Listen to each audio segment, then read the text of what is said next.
Jangan lupa untuk subscribe YouTube channel Metro TV News dan nyalakan notifikasinya. Sejumlah hoaks terkait dengan COVID-19 masih terus berkembang di media sosial. Salah satunya yaitu klaim yang mengatakan bahwa tingkat kesembuhan pasien COVID-19 bisa mencapai 99,9%. Betulkah demikian? Kita akan cek faktanya bersama Gadis Bianca. Silakan Gadis. Sumi dan pemirsa, seperti biasa setiap hari Jumat kami akan mengecek fakta di balik informasi hoaks yang beredar di masyarakat selama sepekan.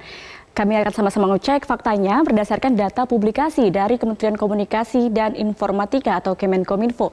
Kita lihat informasi grafis yang pertama di sini masih seputar COVID-19. Beredar sebuah unggahan yang menyatakan bahwa tingkat kesembuhan COVID-19 mencapai 99,9% dan selain itu juga dinyatakan dalam unggahan tersebut tingkat reaksi negatif vaksin dengan tingkat reaksi negatif 80% dan telah membunuh 5 orang sejauh ini di masa uji coba.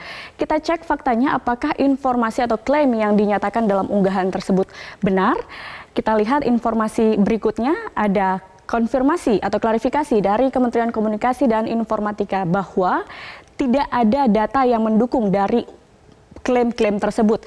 Dan kita lihat di sini ahli dari Institute for Health and Evaluation University of Washington, Dr. Theo Vos menyatakan bahwa untuk menilai tingkat kesembuhan COVID-19 harus melihat umurnya. Berbeda umur maka resiko kematiannya akan berbeda pula. Dan untuk terkait vaksin, kita lihat di sini tidak ada data yang menunjukkan bahwa uji coba vaksin ini menewaskan 5 orang dan vaksin hingga saat ini masih dalam tahap uji coba. Kita lihat informasi grafis yang berikutnya. Ada klaim yang menyatakan bahwa Republik Indonesia harus menyiapkan dana sebesar 30 triliun rupiah untuk uji klinis vaksin COVID-19 dari Tiongkok. Apakah informasi atau klaim yang diunggah di media sosial Facebook ini betul?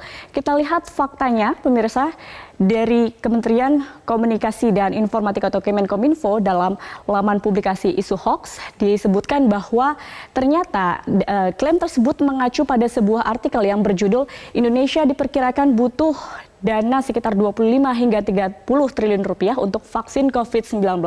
Kita lihat di sini ternyata dalam artikel tersebut menyatakan pernyataan dari Dhani Amrul Ikhdan, seorang tenaga ahli kantor staf kepresidenan dalam sebuah diskusi daring pada 26 Juli 2020 lalu. Dhani menyatakan bahwa pemerintah harus menyiapkan sekitar 25 triliun hingga 30 triliun rupiah untuk menyediakan vaksin COVID-19 dan bukan untuk uji coba vaksin COVID-19. Kita lihat dalam informasi berikutnya pemirsa, ini berarti hari yang bagian ini adalah bukan saat uji coba tapi untuk menyediakan vaksin COVID-19 ketika sudah tersedia atau sudah diperjualbelikan. Kita lihat informasi grafis yang berikutnya.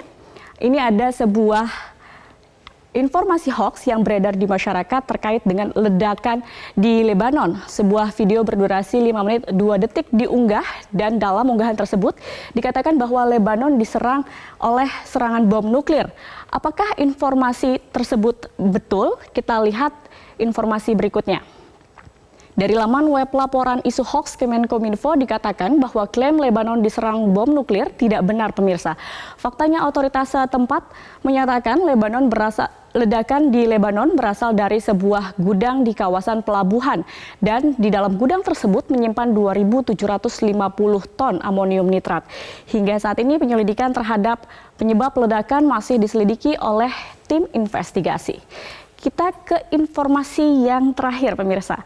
Ada sebuah unggahan yang mengklaim bahwa, kita lihat informasi berikutnya. Ada informasi yang terakhir terkait dengan Indonesia harus sediakan terkait foto sirkuit Mandalika di Nusa Tenggara Barat siap digunakan pada tahun 2021. Informasi ini kita lihat di dalam informasi grafis dinyatakan bahwa informasi ini salah pemirsa. Kita lihat dari Kementerian Komunikasi dan Informatika bahwa Indonesia bikin sirkuit Mandalika, Malaysia lakukan terobosan. Foto ini merupakan unggahan dari sebuah artikel dan bukan foto sirkuit Mandalika, melainkan foto sirkuit Sepang di Malaysia. Kita lihat di sini adapun terkait dengan sirkuit Mandalika, Kepala Dinas Pariwisata Nusa Tenggara Barat menyatakan bahwa hingga saat ini progres dari penggunaan sirkuit Mandalika sudah mencapai 50% dan akan diuji coba pada April 2021. Jadi klaim yang menyatakan bahwa sirkuit Mandalika di NTB siap digunakan 2021 ini salah pemirsa, melainkan tahun 2021 sirkuit Mandalika dikatakan dapat diuji coba. Itulah sejumlah informasi yang kita cek faktanya hari ini. Kembali ke Anda, Sumi. Baik, terima kasih Gadis Bianca. Dan pemirsa, kita jeda dulu, kami masih akan kembali dengan informasi dari dunia ekonomi.